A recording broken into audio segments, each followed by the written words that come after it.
The Associated Press projects Republicans will have a majority in the House of Representatives. The balance of power in the chamber is expected to be extraordinarily thin, with 9 races still too close to call. Amy Liu is at the White House with how this will impact President-elect Donald Trump's agenda. The announcement about the Republican majority came shortly after party members elected their new leadership. They're looking to put years of dysfunction and infighting behind them in order to enact Trump's policies. We are unified and energized and ready to go. Republicans giving Mike Johnson and Steve Scalise of Louisiana and Tom Emmer of Minnesota the nod for another 2 years in leadership, adding Lisa McClain of Michigan to the team to replace Elise Stefanik, who's nominated for UN ambassador. The far-right Freedom Caucus agreeing to raise the threshold to challenge Johnson as House Speaker from 1 to 9 people. The House was inactive for a month after last year's ouster of Speaker Kevin McCarthy. It's a new day in the United States Senate, and it's a new day in America. In the Senate, John Thune of South Dakota is the new majority leader. He's seen as most similar to outgoing leader Mitch McConnell, who didn't always get along with Trump. Thune has a similar record, but has aligned himself with Trump recently.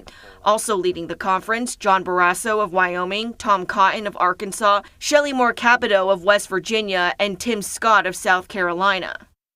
Trump has demanded for recess appointments, which would allow him to install nominees for up to 2 years, although Thune has remained noncommittal about how best to process them. At the White House, I'm Amy Lowe. And Democrats will hold their leadership elections next month. Lawmakers in the House and Senate are expected to be sworn in on January 3rd. Another day brings several more people President-elect Donald Trump nominated to his administration, and his latest pick is Florida Congressman Matt Gaetz for Attorney General. A Trump loyalist and divisive figure in his own party, but that choice is stirring some controversy as views from supporters and skeptics are mixed. Trump making his case, calling Gaetz a deeply gifted and tenacious attorney and a champion for the Constitution and the rule of law. New Senate Republican leaders, aware of Trump's emphasis on loyalty, are eager to act quickly, confirming Gaetz. I completely trust President Trump's decision-making on this one, but at the same time, he's got to come to Congress and sell himself. He's not going to work for us. He's going to work for President Trump, and he's going to work for the country. So let's get on the boat and confirm him and let him go to work. Gaetz resigned from Congress yesterday, effectively ending a House Ethics Committee investigation into allegations he was involved in child sex trafficking. A similar investigation by the Justice Department did not charge him. In addition to Gaetz, Trump also nominated former Congresswoman Tulsi Gabbard for Director of National Intelligence and Florida Senator Marco Rubio for Secretary of State. The search continues this afternoon for a missing Greensboro woman with health concerns. Police say 65-year-old Robin Barber was last seen yesterday traveling west on Wendover Avenue near Meadowood Street.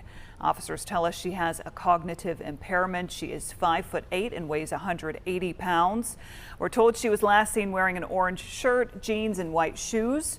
Barber is believed to be driving a metallic green 2014 Honda Accord with temporary tags.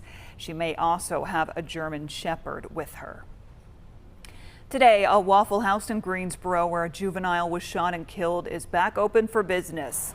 Police found 2 juveniles with gunshot wounds Tuesday evening at the restaurant on Randleman Road. Both were taken to the hospital, where one of them later died. Police say the suspect, also a juvenile, is now in custody. A friend of one of the victims says violence has gotten out of hand and people should put the weapons down.